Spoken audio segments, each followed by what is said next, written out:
কেউ বলে মা মুক্ত কেশী, চণ্ডালিনী ঝড়ের হাওয়া দিয়ে মুন্ডমালা গলে, অট্টহাসে ভয়ের কায়া।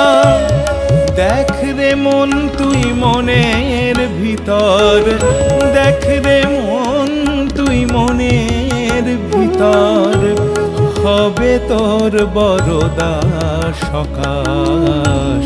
তমঘ্নে তমসা শেষে অন্তরেতে জ্ঞানের বিকাশ, চেতনায় মায়ের প্রকাশ। মা আমার চৈতন্যময়ী, চেতনায় মায়ের প্রকাশ।